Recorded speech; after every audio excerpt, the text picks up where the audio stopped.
Mr. Ralf Schumacher.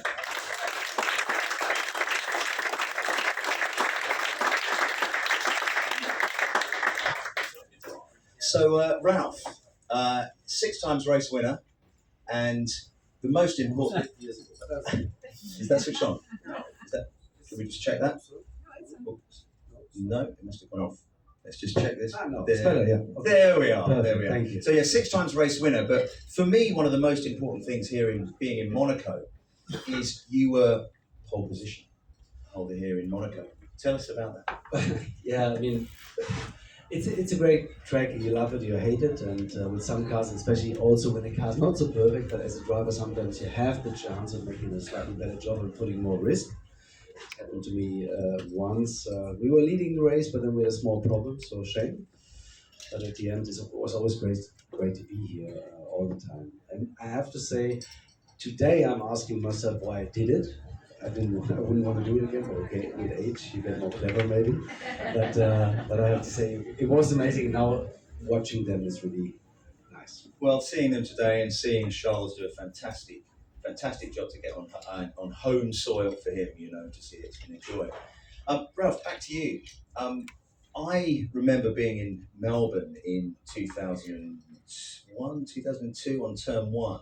And I have the most fantastic photo. I was in the stands as a fan, like we all are, and I've got this fantastic photograph of you flying over the top of Rubens. There was no other way of overtaking him. No, the problem is he braked a bit too early, or I didn't expect him to brake so early, and it was just a racing incident. But if you look at Formula One, normally after a long winter break, a lot of times things happen in the first race because you're not used to racing anymore. You spend 3-4 months off, and then this first corner, sometimes things happening too fast.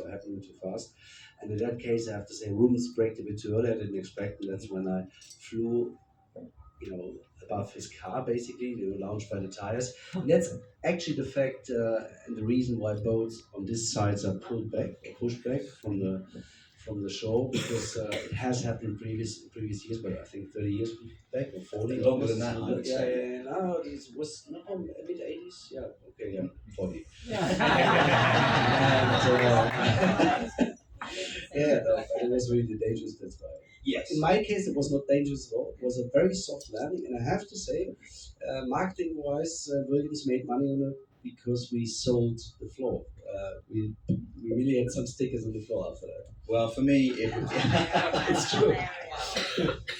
Sometimes these moments in Formula One, for me, it's not just about winning. It's about beating your teammate a lot of the time, and iconic moments. And I have to say, Ralf, that for me is one of the most iconic moments we see on TV. I love it. It was a soft landing. Well, that's good. That's good to hear. One thing about the era of when you were racing, Formula One is so much about tyre management these days, and we've got the 3 compounds of hard, medium, and soft, and strategy. Ralf and I were just upstairs talking about it, how pole position can be a really fast time, and then suddenly in the race, they're tyre managing, and laps can be so much slower. What I'm interested in is when you were racing, Ralf, you had grooved tyres, and that's very different to what we have now. Can you explain to me why that was and why it came in the first place? Well, the groove tires were invented because our cars were too fast. I mean, we had a permanent power of 950, BMW almost 1,000. I mean, once in the qualifying with 1,005 horsepower. It was 21,000 RPMs for the engine. It was an engine. 21,000? Yes, V10 engine, 3.5 liters. It was crazy. Yes. They did an incredible job at BMW. It was the strongest engine by far. Anyway, coming back, and we had also a lot of aero. And cars these days was 560 kilo, including driver. And when we had some slick tire at the end, some drivers passed out. Like Monaco, you remember the second right-hand turn was too long. Even at that time, I was supposed to wear glasses, but I had contact lenses. And once my whole contact lens went behind the eye because it was not still. G-force, high G-force. Anyway, that was how they invented the groove tires, because there's always a rule to make it safer, but there's 1,000 engineers against to make it faster again. So they came up with the groove tires. And those, because obviously, you have less tire on the ground attached, and the corners, they were breaking up, so you had to be really careful. You manage the tires, you have to change your driving style. It's a bit similar to these days. The only big difference we have had at the time, the tires were much harder. So we still were able to manage, to be like second of the pace, 1.5. But today you see 5, depending on the track, even 7 seconds of qualifying pace. Yeah. Also, you mentioned how the tyres were much slimmer back in those days, and the weight difference between tyres 20 years ago to tyres now. What is the weight difference? Well, for sure, it's about 10 kilos per wheel, which they became more heavy, especially now with the different tire with the 14, what is it now, 18-inch. But the thing was now, they said, Formula One has to become bigger tires because just for the look, the cars went wider again. And I have to say, I love the cars, the design. When you see a BMW that I drove next to it, it looks like a tiny, Mini Cooper now. But I think that's true. But it's also much safer, and they have to become safer also because of the weight. I mean, now, as I said, 560 to about 800 kilos these days. And also the barriers. I'd be surprised when a new era is coming in 26 with even 50% electrical part. The cars will be more heavy again, and the fences, they collapse already now, so be surprised what to do about it, because the cars get faster and faster, more heavy. Obviously, you need to change the tracks also. Ralf, when you were racing, you had a number of teammates. None of them are here this evening, are they? No. Which one was your favourite? No, I have to say Jensen Button was nice. To be fair, with Juan Pablo Montoya, it was a difficult time. Now we laugh together about it, but we were really idiots at that time, so we didn't really speak to each other. And I know maybe some don't like to hear it, but Damon was a very difficult teammate, yes. Oh, okay. Yeah, I guess he was still in love with my brother for this Adelaide thing, whatever, so I think he never came across that. So from that, we deduced Jensen as your favourite.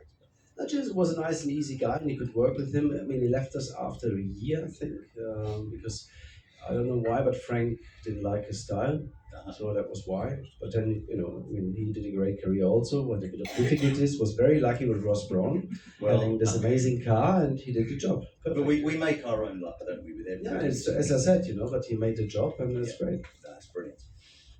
We've got a few things in common, and one of the things is you had a karting career with your dad who came out and supported you and your brother and so on.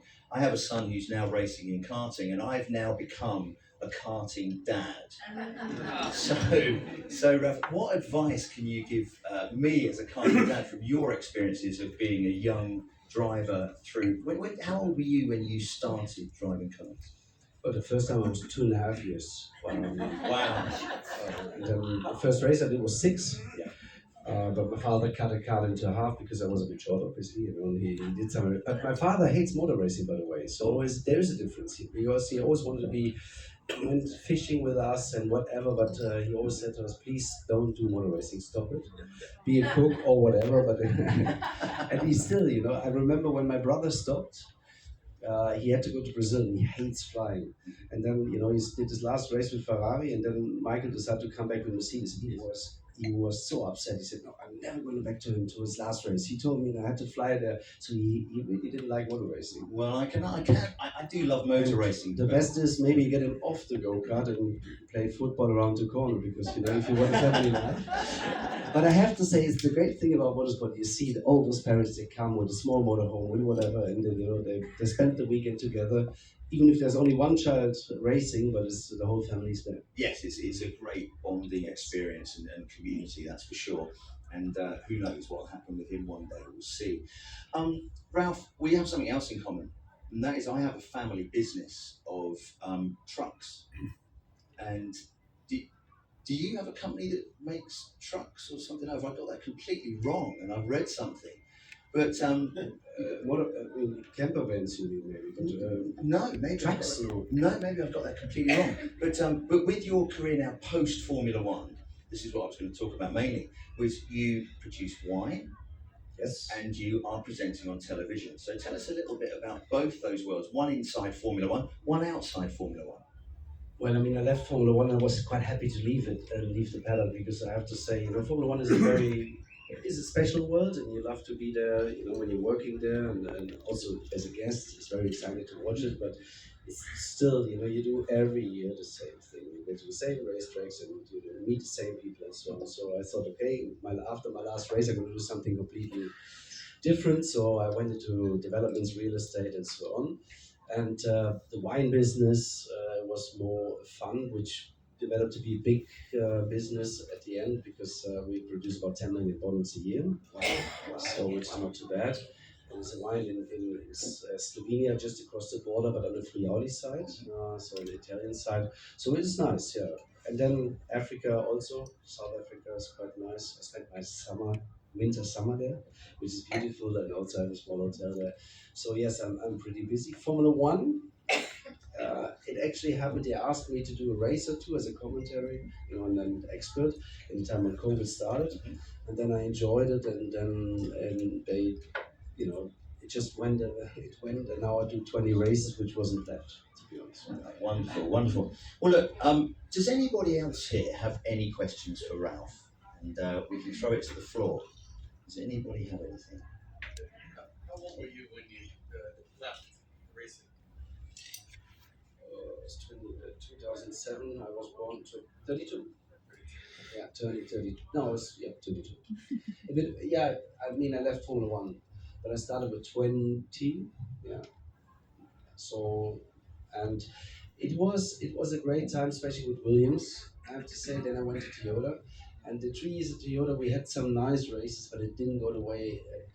And then obviously once you have the chance after a period like that to go into a small team. I did a test with Force India, it was called that time. We just bought the team, and it was supposed to be 2 days. And I can tell you, after the first day, the car was so bad, and I thought to myself, what should I do? Should I spend my life in the back of the field risking my life, or do I go back to my that time David was 7 year old, 6, and I decided for the family. That's why I stopped. Were you young or old for What's an average? For leaving. Yeah. That time I was quite young. I mean today very young because you know Alonso is 43 soon, so I guess you could have continued. I think Rubens was 39 when he left. Somewhere around there, I'm not quite sure. Something. Yes, it's 39. Cool. No, but these days it's a bit different. But it also comes back because driving has changed a bit, and also you know there's that one qualifying lap, but then there's also the race, the strategy. It became very complicated with all the systems you have to use, how to use the tire, and I mean Fernando, I have to say, he's really exceptional also. To be honest, to be able to deliver that what he does. Well, by the sounds of it, it is about family, isn't it? It's family first, just like your father did, and for you and your brother, and you put your family first ahead of your career. At that point, yes, but I mean, it was never. But you know, you have to enjoy it, and if you can't win, and you know you go into something and you're just making money, but you don't enjoy, sorry, no. It has to be because I was a racer, and if I go somewhere, I want to achieve something, and if you know you just dare to be on the list somewhere, then no, was not my option. Wonderful. Anybody else have a question? What about innovation and how the drivers can have an impact on the innovation of the cars, the equipment, the philosophy, and the success of the team? I have to say the impact of the driver used to be much bigger because it was a bit less complicated. Now with all the systems, it's you know it became pretty difficult. The only thing the driver obviously he dictates what he needs. Like Max Verstappen, for example, he's a driver that wants to turn in. He rather prefers to have a nervous car, which means the rear is a bit more difficult to handle. But he wants to hammer the car into the corners. So all the things he wants, he can tell to his engineers. But you know, obviously, we didn't learn how to design it. And the most important is your race engineer, and also you know, I mean, Red Bull, for example, lost Adrian Newey, which I think was the biggest mistake they ever did, because he was able and capable of designing, but it's also understanding what the driver needs. Because the Red Bull today, like Max Verstappen, for example, wasn't able to have the pole position hitting the barrier. He said the car is like a jumping like a donkey or like a kangaroo on the track, and it's too difficult to drive. And yes, like a designer will always design the 100% solution. The only problem is the 100% needs to be drivable also, and there comes the driver because he has to dictate the drivability at the track. Any other questions? What's the hardest track you ever driven? What's the hardest track? It depends. The hardest track really depends a bit also on the climate around, because if you have like Malaysia, you know, you have the humidity of, I don't know, around 80% at 40 degrees, 45, that can be very hard. On other hands, you can have tracks where it's very bumpy, difficult, where, especially when you have a car that's difficult to handle, where you have to concentrate 100% and you come out of the race completely exhausted. And then, for example, you win a race and it's like, okay, I could do another one. So it really depends also a lot on the package. And poor guys here now, especially in Monaco, because I heard the drivers complaining a bit, became a bit more bumpy. So it's hard for them. You know, you end up with headache the next day, I can tell you. Well, ladies and gentlemen, I think it's been wonderful to spend the last 20 minutes listening and chatting with Ralf. It's been a total joy for me. Ladies and gentlemen, give it up for Ralf Schumacher. Thank you.